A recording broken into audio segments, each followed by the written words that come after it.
31 দফা কর্মসূচির বাস্তবায়ন উপলক্ষে আয়োজিত আজকের এই আলোচনা সভায় উপস্থিত খুলনা জেলা মহানগর, বাগেরহাট জেলা এবং সাতক্ষীরা জেলার সকল জেলা পর্যায় থেকে, উপজেলা পর্যায় থেকে, ইউনিয়ন থেকে, পৌরসভা থেকে আগত বিএনপি সহ সকল অঙ্গ সহযোগী সংগঠনের উপস্থিত নেতৃবৃন্দ, আসসালামু আলাইকুম। মঞ্চে উপস্থিত নেতৃবৃন্দ, আসসালামু আলাইকুম।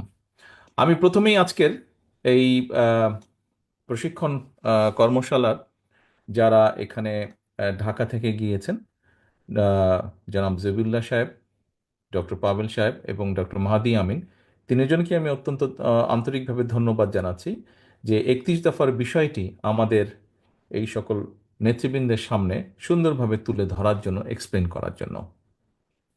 প্রিয় সহকর্মীবৃন্দ, আজকে সারাদিন আপনারা এখানে এই 31 দফা নিয়ে আলোচনা করেছেন। একটু আগে 3 জেলার দায়িত্বপ্রাপ্ত সভাপতি বৃন্দ যেই কথাটি বললেন, তার থেকে আমি যতটুকু বুঝলাম যে আপনারা সারাদিন এখানে সময় ব্যয় করেছেন।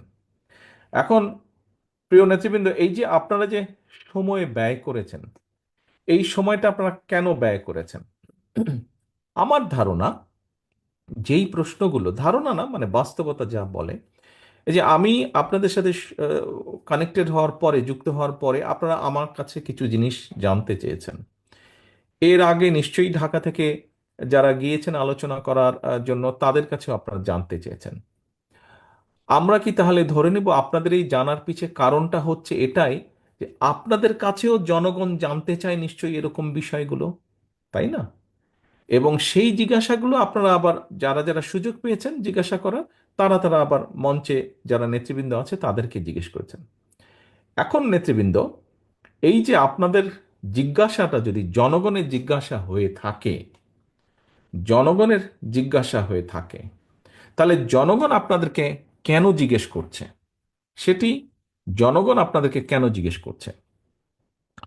আমরা খুব সহজভাবে যদি চিন্তা করি, জনগণ আপনাদেরকে জিজ্ঞাসা করছে, খেয়াল করে দেখবেন আপনাদেরকে যারা জিজ্ঞাসা করছে তারা যে সকলে বিএনপি বা ধানের শীষের ভোটার তা না। এমন অনেক লোকও আছে, এমন অনেক মানুষও আছে যারা আপনাদেরকে বিভিন্ন সময় বিভিন্ন বিষয় নিয়ে জিজ্ঞেস করেছে, 31 দফার বিষয় নিয়ে, এবং আপনি জানেন যে এই মানুষটি হয়তো ধানের শীষে ভোট দেয় না, কিন্তু তারপরেও সে আপনার কাছে জিজ্ঞেস করেছে। এরকম নিশ্চয়ই হয়েছে, আপনাদের সাথে হয়েছে না? এরকম ঘটনাও হয়েছে যে ধানের শীষে ভোট দেয়, বিএনপিকে ভোট দেয়, এরকম মানুষ যেমন জিজ্ঞাসা করেছে, তার বাইরের মানুষও জিজ্ঞেস করেছে। করেছো তো নাকি? আমার কাছে হয়েছে। আ- এরকম কি হয়েছে আপনাদের কারো কাছে? ভাই থাকলে হাত তুলেন, আমি দেখতে পাচ্ছি তো যে বিএনপি করে না, কিন্তু এরকম মানুষ আপনাদের কাছে জানতে চেয়েছে, ভাই 31 দফার মধ্যে এই নাই কেন, বা ওই নাই কেন, বা এটা সংযুক্ত করেন, বা এটা কি হবে, নিশ্চয়ই জিজ্ঞেস করেছে। তো সব ধরনের মানুষ যখন কম বেশি জিজ্ঞেস করছে, কেন জিজ্ঞেস করছে? কারণ মানুষ কিন্তু বিশ্বাস করে যে আচ্ছা ঠিক আছে, সামনে ইনশাল্লাহ নির্বাচন হলে বিএনপির সবচেয়ে বেশি সম্ভাবনা সরকার গঠন করার, মানুষের সমর্থন নিয়ে। বিএনপির সম্ভাবনা, বিএনপি নামক যে রাজনৈতিক দলটি, এই দলটির সম্ভাবনা সবচাইতে বেশি সরকার গঠন করার, এবং সরকার গঠন করলে এরাই মানুষের জন্য এবং দেশের জন্য কিছু করতে পারবে বলে মানুষের সেই আস্থা বা বিশ্বাসটা আছে। হয়তো অন্য কোনো দল যারা আছে এই মুহূর্তে মাঠে বা বাংলাদেশে, তাদেরকে হয়তো জিজ্ঞেস করতে পারে বা জিজ্ঞেস করে না অধিকাংশ ক্ষেত্রে। যেমন আরেকটি উদাহরণ দেই, এটি হয়তো কেউ কেউ একটু ভিন্নভাবে, অন্যভাবেও এটাকে তুলে ধরতে পারেন, বাট আমি সহজ চোখে যা দেখি, কোনো এলাকায় যদি আপনি যান, আপনি সাধারণ ওই এলাকার সাধারণ মানুষকে যদি জিজ্ঞেস করেন, আচ্ছা এখানে বিএনপির নেতাকে, ঠাস করে আপনাকে নামটা বলে দিবে যে আচ্ছা অমুক অমুক অমুক বিএনপির নেতা। আহ, ঠিক একইভাবে পতিত যে স্বৈরাচার, পলাতক যে স্বৈরাচার, তাদের যে দল, তাদের দলের নাম জিজ্ঞেস করলেও হয়তো বলে দিবে মানুষ। আরো অনেক রাজনৈতিক দল আছে, সেই সব রাজনৈতিক দলের কারো নাম যদি জিজ্ঞেস করেন, তখন কিন্তু লোকজন একটু চিন্তা করবে, কে কে কে কে জানি এরকম চিন্তা করবে। এটা কি আপনারা একমত আমার সাথে এই ব্যাপারে? আচ্ছা, ঠিক আছে, একমত। তো এখন ঘুরে আমি ওই জায়গাটায় আসি যে কেন আপনাদেরকেই জিজ্ঞাসা করে, যখন জানে যে আপনি বিএনপির লোক, বিএনপি করেন, আপনি বিএনপির একজন নেতা বা কর্মী, যে আচ্ছা শিক্ষা নিয়ে কি করবা, স্বাস্থ্য নিয়ে কি করবা, নারীদের কর্মসংস্থান বা পুরুষদের কর্মসংস্থান, বেকার সমস্যা, এগুলো নিয়ে কি করবা, এই যে আলোচনাগুলো করে, ঘুরে ফিরে কিন্তু সব এক জায়গায়, কারণ জানে যে এই দলটি সক্ষম দেশের জন্য, মানুষের জন্য কিছু করার।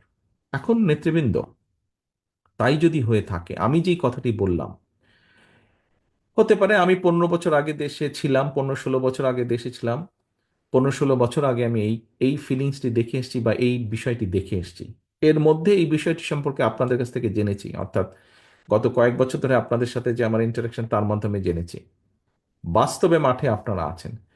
আমি যেই কথাটা এতক্ষণ আপনাদের সামনে তুলে ধরলাম, মানুষের চিন্তাধারার যে একটা সাইড আমি তুলে ধরলাম, আপনারা কি আমার সাথে মানে এই বিষয়ে কি আপনারাও একমত যে আসলেই মানুষ আমাদেরকেই জিজ্ঞেস করে, বিএনপির নেতাকর্মীকেই জিজ্ঞেস করে? এটা কি আপনারা একমত আমার সাথে? মানে আমি যেটা চিন্তা করছি, এটা কি সঠিক না ভুল, এটা আমি জানতে চাইছি। আপনারা কি মনে করেন যে আমি যা বলেছি কম বেশি সঠিক বিষয়টি, যে মানুষ বিএনপির কাছে জানতে চায়? বাগেরহাটের নেতারা এখানে কি ডিফারেন্ট চিত্র বাগেরহাটে, নাকি একই রকম চিত্র কম বেশি? আচ্ছা, ঠিক আছে, ধন্যবাদ। সাতক্ষীরা নেতৃবৃন্দ, আমি যেটি বলেছি এটা কি একই রকম আচ্ছা, সাতক্ষীরাতে তো আরো জোরে সোরে হাত তুললো। এখন নেতৃবৃন্দ, আসেন তাহলে। এই যে দেখেন, আপনারা জিজ্ঞাসা করলেন, কেন জিজ্ঞাসা করলেন, যে মানুষ আপনাদের কাছে জানতে চায়, তারই রিফ্লেকশন হিসেবে আপনারা আজকে জিজ্ঞেস করলেন মানুষ কেন জানতে চায়। মানুষ বিশ্বাস করে যে সম্ভাবনা কার বেশি আগামী দিনে দেশকে পরিচালনা করা। তো নেতৃবৃন্দ, তাই যদি হয়ে থাকে, এবং তার আরেকটি বড় প্রমাণ, আপনারা সারাটা দিন এখানে আজকে ব্যয় করেছেন, আপনি আপনার সময় ব্যয় করেছেন, আপনি যে ট্রান্সপোর্টেশনে এসেছেন সেখানে অর্থ ব্যয় করেছেন, এই যে বসে থেকে শুনেছেন, তার জন্য একটা এনার্জি প্রয়োজন, এনার্জিটা ব্যয় করেছেন। তো এখন অনেকে অনেক কথা বলবে, অনেকের অনেক রকম থিওরি আছে, অনেক রকম বক্তব্য আছে, থাকাটাই স্বাভাবিক।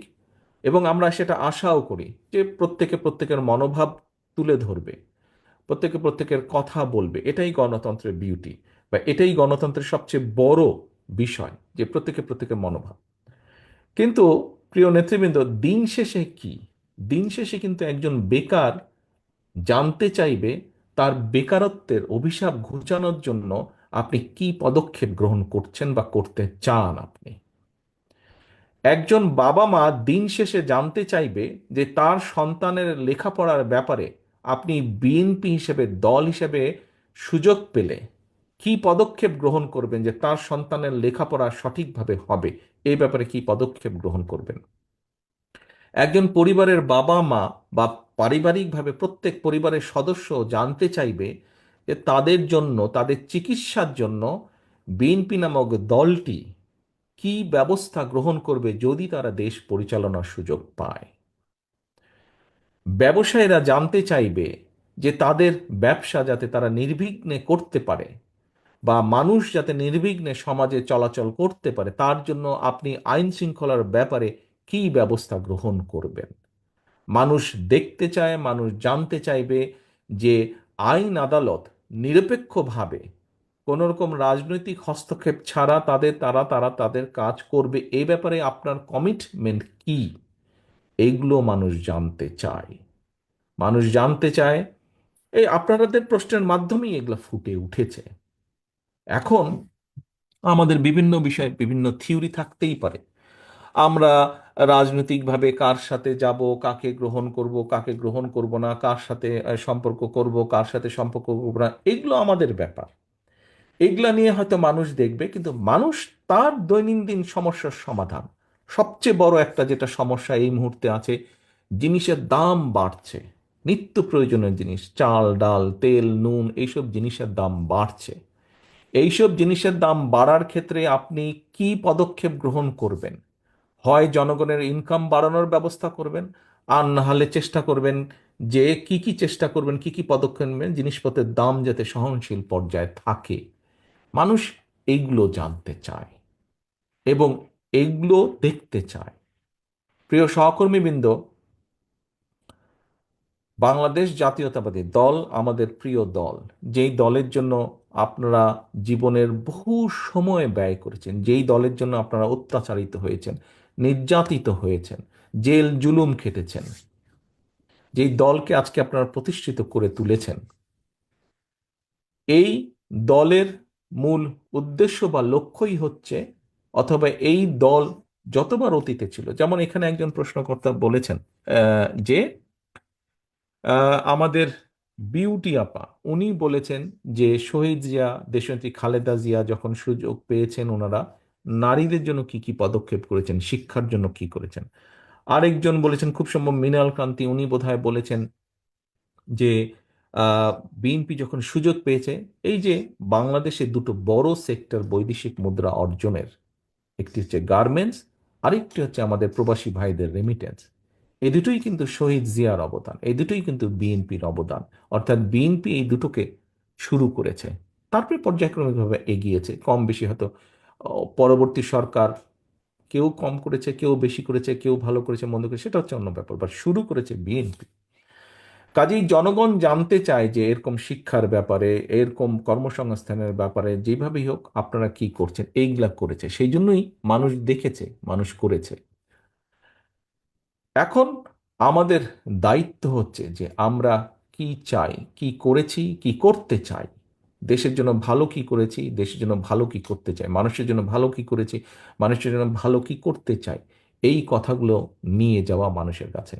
আজকে যে 31 দফার যেই কর্মসূচি বা কর্মশালাটি হলো, প্রিয় সহকর্মীবৃন্দ, এই কর্মশালাটি দেখেন ঢাকা থেকে প্রশিক্ষকরা এসেছেন, আপনাদের কাছে তুলে ধরেছেন, প্রত্যেকটা বিষয় আপনাদের কাছে তুলে ধরেছেন। এখন এইটি কি 31 দফা কি শুধু আমাদের জন্য, আমাদের দলের নেতাকর্মীর জন্য, তাই কি? 31 দফা কি শুধু আমাদের দলের নেতাকর্মীদের জন্য? তাহলে কাদের জন্য 31 দফা? 31 দফা কার জন্য? ইয়েস, দেশ এবং জনগণের জন্য।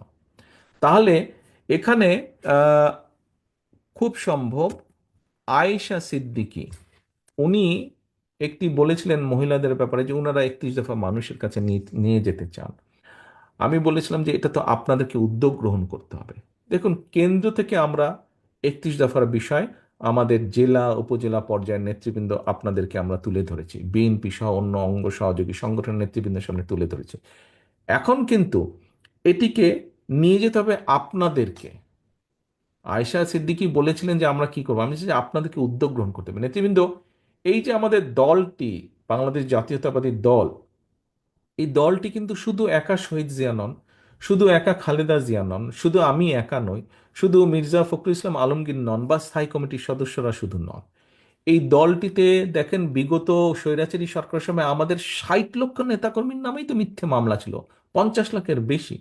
অর্থাৎ এই দলটি, আপনারা আজকে যারা সকলে বসে আছেন তারা, এবং সমগ্র বাংলাদেশে ছড়িয়ে ছিটিয়ে থাকা লক্ষ কোটি নেতাকর্মী আছে বিএনপির, প্রতিটি গ্রামে, প্রতিটি মহল্লায়, প্রতিটি ওয়ার্ডে, প্রতিটি উপজেলায়, প্রতিটি থানায়, প্রতিটি পৌরসভায়, জেলায় লক্ষ লক্ষ নেতাকর্মী আছে। এই সকলকে নিয়ে আমাদের এই দলটি, এবং এর বাইরে বিশাল একটি জনগোষ্ঠী রয়ে গিয়েছে, বিশাল কোটি কোটি মানুষ রয়ে গেছে। আমাদেরকে তাদের কাছে যেতে হবে। তাদের কাছে শুধু আমরা এই কয়েক ব্যক্তি যেতে পারবো না, আপনারা যদি না যান আমাদের পক্ষে যাওয়া সম্ভব না। আমাদের যেতে হবে সকলকে। প্রিয় সহকর্মীবৃন্দ, আজকে এই প্রশিক্ষণ করার উদ্দেশ্য হচ্ছে, এখন দয়া করে আপনারা জেলা নেতৃবৃন্দ আপনাদের সকল উপজেলা বা থানাদেরকে নিয়ে বসবেন, থানা নেতৃবৃন্দ আপনারা আপনাদের ইউনিয়ন বা পৌরসভা এই সকলকে নিয়ে, নেতৃবৃন্দকে নিয়ে বসবেন, এবং আপনাদেরকে ছোট ছোট কর্মসূচি গ্রহণ করতে হবে। এখানে কোনো নির্দিষ্ট সময় নেই, আমরা সামনে একটি নির্বাচন আমাদেরকে পার হতে হবে। এই নির্বাচন পর্যন্ত আপনাদেরকে 31 দফা কর্মসূচির মানুষের কানে কানে নিয়ে যেতে হবে, ঘরে ঘরে নিয়ে যেতে হবে যে 31 দফার ব্যাপারে, এই 31 দফা নামক একটি দফা আমরা দিয়েছি, 31টা, এখানে এই বিষয় আছে, আমরা এই কাজ করতে চাই তোমাদের জন্য। অনেকগুলো বিষয়, যেমন আপনাদের প্রশ্ন উত্তরে অনেকগুলো বিষয় উঠে এসেছে, আপনারা বলেছেন, আমরা বলেছি আমাদের অবস্থান থেকে, আপনাদের চেষ্টা করেছি আপনাদের প্রশ্নের একটি সন্তোষজনক জবাব দেওয়ার জন্য। ঠিক একইভাবে আপনাদেরকে জনগণের কাছে যেতে হবে। সহকর্মীবৃন্দ, জনগণকে নিয়ে এই দেশ, এই দেশের মালিক হচ্ছে জনগণ। এন্ড অফ দ্য ডে কিন্তু জনগণ ডিসাইড করবে আমরা পপুলার কি পপুলার না। এন্ড অফ দ্য ডে, দিনের শেষে এটা কিন্তু ডিসিশন নেবে জনগণ। কাজেই বক্তৃতা বিবৃতিতে মাঝে মাঝেই আমি একটি কথা বলি, জনগণের সঙ্গে থাকুন, জনগণকে সঙ্গে রাখুন, জনগণের সাথে থাকুন, জনগণকে সাথে রাখুন। প্রিয় নেতাকর্মীবৃন্দ, আমরা রাজনৈতিক দল, এখানে উপস্থিত প্রত্যেকটি মানুষ আপনার রাজনৈতিক কর্মী। আপনি একজন রাজনৈতিক কর্মী বা একজন রাজনৈতিক নেতা হিসেবে আপনার পিছনে যদি পাবলিকই না থাকে, তো আপনি কিসের রাজনৈতিক নেতা, কিসের রাজনৈতিক কর্মী? আপনার পিছনে যদি পাবলিকই না থাকে, ও আর নাম সর্বস্ব নেতা আপনি হবে, তো লাভ আছে কোনো ওরকম হয়ে? ওরকম হয়তো কোনো লাভ নেই। আমাদের একজন রাজনৈতিক কর্মী হিসাবে আমাদের সবচেয়ে বড় সার্থকতা কি? যখন এই যে আপনি ঘর থেকে যখন বের হন, আপনি ঘর থেকে বের হয়ে ধরেন আপনার নাম হচ্ছে গিয়ে হিরণ কুমার। তো হিরণ কুমার কি আপনি একা শুধু? হিরণ কুমার কি আরো শত শত হাজার হাজার হিরণ কুমার নাই? কিন্তু খেয়াল করে দেখেন তো, হিরণ কুমার হিসেবে আপনি যখন বের হন, মানুষের সম্মান বা সালাম আপনি যেটা পান ঘর থেকে দিনে বের হওয়ার পরে, আপনার মতো অন্য হিরণ কুমার যারা আছে তারা কি পাচ্ছে সেটা? তাদেরকে হয়তো কেউ চেনেই না। কিন্তু আপনি কেন পাচ্ছেন? আপনি এই জন্য পাচ্ছেন যে আপনি এই দলের একজন নেতা, সেই জন্য কিন্তু আপনি সম্মান পাচ্ছেন, মানুষের 10টা মানুষের সালাম পাচ্ছেন।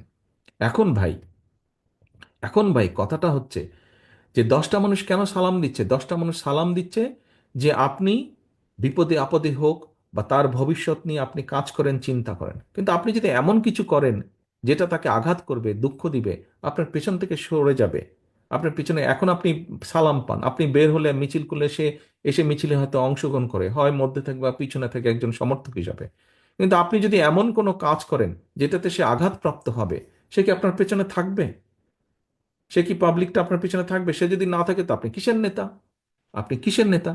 এবং এখন কিন্তু মানুষ অনেক সচেতন। এবং সহকর্মীবৃন্দ, আপনাদেরকে আমি একটি কথা বলি, এটা ব্যক্তিগতভাবে নিবেন না। কথাটি হচ্ছে, দেখুন, আহ, মানুষ আমাদের উপর আস্থা রাখতে চাইছে, আমাদের উপরে অর্থাৎ বাংলাদেশ জাতীয়তাবাদের উপরে। মানুষ অর্থাৎ দলমত নির্বিশেষে সাধারণ মানুষ যারা ভোটার এই দেশের, তারা বিএনপির উপরে আস্থা রাখতে চাইছে। এই আস্থা যদি নষ্ট করার জন্য কেউ কোনো কাজ করে, এমন কোনো কাজ করে যেটাতে আস্থা নষ্ট হবে, তাহলে ভাই তাকে তো আমাদের পক্ষে, আমার পক্ষে টানা সম্ভব না, টানবো না আমি তাকে, তাকে শেল্টার আমি দেব না। এখানে দলকে স্বার্থপর হতেই হবে। কোনো ব্যক্তির কারণে, কোনো নেতার কারণে, কোনো কর্মীর কারণে যদি মানুষের আস্থা নষ্ট হয়, তাকে আমরা ওন করতে পারবো না। বিকজ আমরা বহু ঝড় ঝঞ্ঝার ভিতর দিয়ে আজ এখানে এসে দাঁড়িয়েছি, বহু অত্যাচার নির্যাতনের ভেতর দিয়ে এখানে এসে দাঁড়িয়েছি আজকে আমরা। কাজেই আমাদের পক্ষে আর সম্ভব না যে কেউ নিজের বিষয়, নিজের স্বার্থ নিয়ে এমন কিছু করবে যেটা দলের স্বার্থকে আঘাত করবে, ক্ষতিগ্রস্ত করবে। তাকে আমাদের পক্ষে টানা সম্ভব না। হ্যাঁ, অনেকে ইদানিং কিছু কিছু লোক বলার চেষ্টা করে যে দেখুন, আপনারা নয় কি করছেন, আমাদের মধ্যে কেউ কেউ করেছে, কোনো কোনো সদস্য ভুল করেছে, বিভ্রান্ত হয়েছে, কিছু কিছু আপত্তিকর কাজ করেছে, আমরা আমাদের দলের সাথে তার সম্পর্কটা ছিন্ন করেছি। এতে কি হবে কেউ কেউ বলে, এতে কি হবে সেটা হচ্ছে পরের ব্যাপার। কিন্তু আমি আমার অবস্থান পরিষ্কার করেছি। হ্যাঁ, হয়তো সবগুলা ব্যাপার আমরা এরকম আরো কেউ কেউ করছে, আমরা হয়তো সবগুলা ব্যাপার অ্যাড্রেস করতে পারছি না। যতটুকু আমরা জানছি আমরা সাথে সাথে ব্যবস্থা গ্রহণ করছি, যখন যেটা জানবো ব্যবস্থা গ্রহণ করছি, আমাদের অবস্থান পরিষ্কার করছি। এখন ওই যে বললাম, কেউ যদি বলে হ্যাঁ আপনি বের করে দিলেন কি হবে, বের করে দিয়ে অন্তত একটি বিষয় আমি বলতে চাই। সেই বিষয়টি হচ্ছে, সমাজে যে খারাপ মানুষ নাই তা তো না, ভালো মন্দ সবকিছু মিলিয়ে মানুষ, কিন্তু যে খারাপ তার সাথে আমরা সম্পর্ক রাখতে চাই না। যে অন্যায় করে, যে কিছু করে, তার সাথে আমরা সম্পর্ক রাখতে চাই না। অন্তত এই ব্যাপারে আমরা মুখে বলবো একটা, কাজে করবো আর একটা, তা নয়। যা আমরা মুখে বলছি, আমরা চেষ্টা করব আমাদের কাজের মধ্যেও তার রিফ্লেকশন বা প্রতিফলন থাকবে। সেজন্যই আমরা ব্যবস্থা গ্রহণ করছি।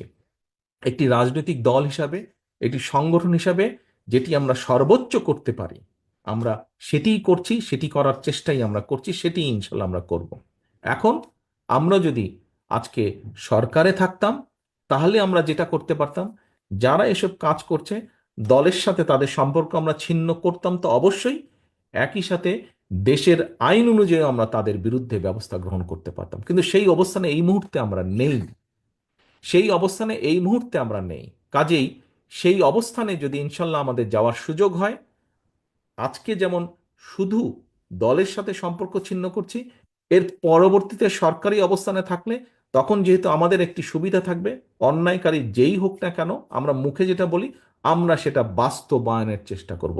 এর কোনো নড়চড় হবে না, এর কোনো নড়চড় হবে না। কারণ কারণ জনবিচ্ছিন্ন যদি হয় কেউ, একটি রাজনৈতিক দল, রাজনৈতিক নেতা, রাজনৈতিক কর্মীরা যদি জনবিচ্ছিন্ন হয়, জনবিচ্ছিন্ন হলে জনগণের বিরুদ্ধে, দেশের বিরুদ্ধে কাজ করলে কনসিকুয়েন্সেস বা পরিণতি কি হয়, ভাই আমরা 5ই আগস্ট দেখেছি, দেখেছি না আমরা? 5ই আগস্ট দেখেছি। 5ই আগস্ট থেকে অনেক কিছু আমাদের শেখার আছে, 5ই আগস্ট থেকে অনেক কিছু আমাদের বোঝার আছে। কাজেই প্রিয় সহকর্মীবৃন্দ, আমরা 31 দফার কর্ম প্রশিক্ষণ আজকে করেছি। এই 31 দফার সাথে সাথে 31 দফা যেমন জনগণের কাছে নিয়ে যাব, 31 দফার মাধ্যমে আমাদেরকে রিয়েলাইজ করতে হবে, আমাদেরকে একটি বাস্তবায়ন করতে হবে। জনগণের পাশে থাকতে হবে, জনগণের সঙ্গে থাকতে হবে, জনগণকে সঙ্গে রাখতে হবে। জনগণ থেকে যদি দূরে চলে যাই আমরা, ওই 5ই আগস্টের পরিণতি কিন্তু হবে, 5ই আগস্টের পরিণতি হবে। কাজে 5ই আগস্টের পরিণতি থেকে যদি বাইরে থাকতে হয়, যেই রাজনৈতিক দলকেই বাইরে থাকতে হোক না কেন, তাদেরকে জনগণের সাথে থাকতে হবে, জনগণকে সঙ্গে রাখতে হবে। আমি জানি সারাদিন আপনারা এখানে আছেন, অনেকে অনেকক্ষণ ধরে এই প্রশিক্ষণের মধ্যে আছেন, ধৈর্যচ্যুতিও ঘটছে আর অনেকেরই। কিন্তু আমার আর মাগরিবের টাইমও হয়ে গিয়েছে, আমার বক্তব্য বাড়াবো না। সহকর্মীবৃন্দ, আজকে আপনারা সারাদিন এখানে কষ্ট করেছেন, কিন্তু এই কষ্টটাকে যদি আমরা সঠিকভাবে কষ্টের মূল্যায়ন করি, আগামী দিন আমরা ভালো কিছু করতে সক্ষম হব। আগামী দিন ভালো কিছু করতে সক্ষম হব, যার সুফল দেশ, দেশের জনগণ পাবে। রাজনৈতিকভাবে আপনি এবং আপনার দল, প্রিয় দল বাংলাদেশ জাতীয়তাবাদী দলও পাবে সেই সুফল। কাজে আসুন, সেই সুফলটা যাতে দেশ যেমন পাবে, দেশের মানুষ যেমন পাবে, একইভাবে রাজনৈতিকভাবে সেই সুফলটা যাতে আপনি এবং আপনার দল পেতে পারে, আমরা সেই শপথ নিয়ে আজকের এই অনুষ্ঠান আমরা শেষ করব। সেই প্রত্যাশা রেখে আমার এখানে উপস্থিত প্রতিটি নেতাকর্মী এবং আপনাদের মাধ্যমে যা আমি তাদের কাছে এই মেসেজ পৌঁছাতে চাই, আমার যে সকল নেতাকর্মী